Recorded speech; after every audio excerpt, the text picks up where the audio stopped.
Hi, everybody. This is Adam Elenbaas from Nightlight Astrology, and these are your horoscopes for the month of May 2019. So, this is the Sun and Rising sign horoscope for Capricorns. The first 10 days of the month of May are bonkers. There are so many transits happening back to back very quickly. So, it's been tricky to figure out a way to synthesize all of it. Let me just give you the lay of the land. Everything's focused on Mercury at the beginning of the month. Oops, for some reason, we have Sagittarius rising. Let's change that over to Capricorn. There we go. Everything's focused on Mercury at the beginning of the month. So you can see right here, for example, Mercury is in Aries, and it's working through squares the first 3 days of the month to Saturn, South Node, and Pluto in Capricorn. Very dynamic, intense transit. But it's also making a trine to Jupiter in Sagittarius. But it's also making a sextile with mutual reception to Mars and Gemini. So the 6th and 12th houses are also involved. Wow, that's a lot. Okay, that's just the first 3 days of May. From the 6th to the 10th of May, the same thing happens with Venus. Venus will go through the same squares, the same trine, and start forming the same sextile. So the first 10 days of the month, these two planets are hitting all of this, and this. And they're going so May 1st through May 10th. Like that's what's on the menu. And in that same period, there's also a new moon. There's also a Mars opposition to Jupiter. And there's also a Mercury conjunction to Uranus. All of that in the first 10 days. That's a very, very busy period of time. And a lot of it centers on Mercury. Why? Because Mars is in Mercury's sign, making it as opposition to Jupiter. Mercury is the one making a whole bunch of the squares, the sextile, and the trine right away. Mercury makes the conjunction to Uranus, right? Venus will follow up with some of the same dynamics. But when you put it together that Mercury and Venus are doing that back to back, what I'm telling everybody is that a lot of this month has to do with communication dynamics in relationships. Mercury, Venus. And there are a lot of moments of necessity, death, transformation. It's a hard moment for these things too. By hard, I don't mean bad. I mean hard, necessary, mature, sobering, serious. Mercury in the first couple days of the month in your 4th house of home and family, hitting planets in the very personal 1st house. You're talking about issues about what supports you, about your physical health, about home and family, and about difficult decisions, about principles, about serious thinking. This is also with Mercury in a sextile with Mars, a good time to analyze and deconstruct things. There is a chance to look at levels of self-indulgence or anything that's been grandiose or too much with Jupiter in the self-destructive 12th house.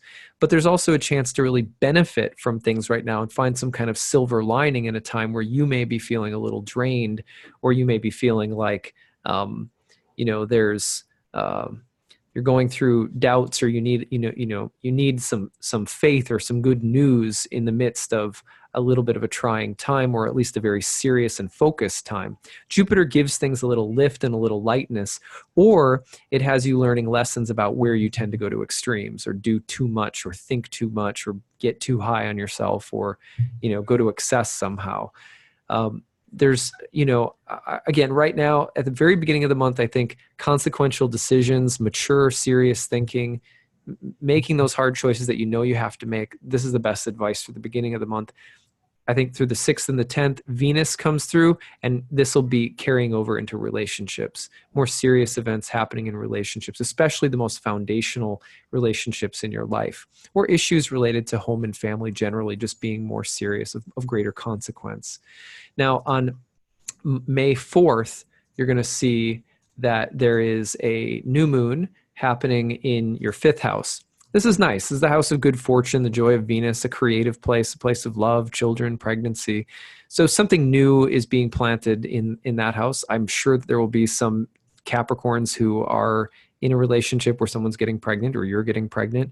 Would not be surprising with a new moon in the 5th house any year. But this year, especially because erratic Uranus, who's really shifting everything in your life in that house, has also recently just entered that house. And this is the first new moon to come after that. So a time of creative breakthroughs is also possible here in the moon cycle ahead. And we can see that also because between May 7th and May 8th, you're going to see Mercury get together with Uranus in the 5th house in a conjunction. That has the feeling of kind of like a philosophical or mental or intellectual breakthrough. Could be creative, could be quite liberating, a piece of good news, unexpected development, might be a little shocking, but I think probably sort of productive and helpful. 5th house is a house of good fortune. It's a place where things happen that bring us joy and happiness. This is a little erratic and unstable from Mercury-Uranus, but it might break up some kind of rigidity in your life that needs to be broken up. It may help you free things up, which you couldn't ask for enough right now with Saturn and Pluto both retrograde with the South Node in your 1st house. Things are a little heavier for Capricorns right now. So that's a big part of what's going on. Now, when we move forward from the 10th to the 15th, one of the things that I really like about this period is you've got a grand Earth trine being formed during this period between the Sun, Saturn, South Node, Pluto, and the Moon in the 9th house. To me, this feels like a moment of receiving higher guidance that is fortunate and good and helpful. And it's here to help you reform or restructure something in your life. The 9th house Moon in Virgo is kind of like an angel. And the 5th house Sun feels to me very creatively productive, but also substantive, not whimsical, but like actually get stuff done. And then the trine to Saturn and Pluto in the 1st house feels to me like that's where the real difficult work is happening. It's very personal. It might be very physical or health related. It's about trying to restructure your sense of self and your sense of where you're going in life. And that process right here receives some help, some tangible, productive help. However, when we get to the full moon, things get a little gnarly for everyone. So don't feel like you're alone in this. The full moon is going to come through in Scorpio in your 11th house of friends, allies, and benefactors or colleagues, while its ruler, Mars, is in its fall in the 7th house. This sometimes means a falling out of different kinds of friendships or relationships, or the need to change allegiance, the need to get out of a group you've been part of, or drama within a group, or drama among colleagues. Some degree of greater emotional drama or conflict may be present during this period of the month, so that's just something to kind of, be forewarned. The other thing the thing that comes right after this that I like is that on May 23rd, you're going to see a square from Mars to Chiron from the 7th to 4th house. That's the wounded healer, Chiron.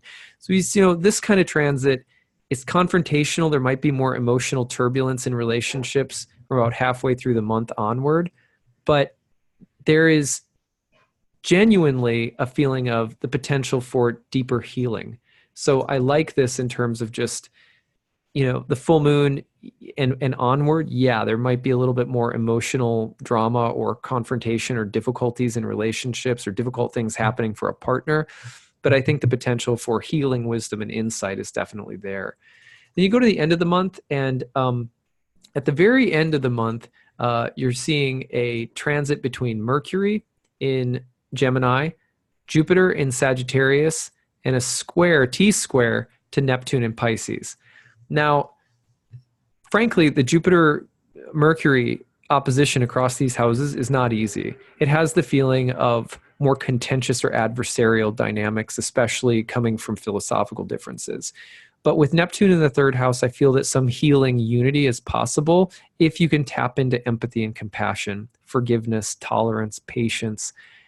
The other thing is that I think some kind of deeper, comprehensive, or intuitive understanding of a problem that you're trying to solve might be available to you, or just a period of being able to learn from difficulties or hardships to have real, tangible breakthroughs for having survived some of the challenges of the month. So that's what I've got for you, Capricorn. I hope that this was interesting. I hope you have a very beautiful month of May. Please tell me how it goes. Leave feedback in the YouTube feed, and I look forward to seeing you again in June. Take care. Bye.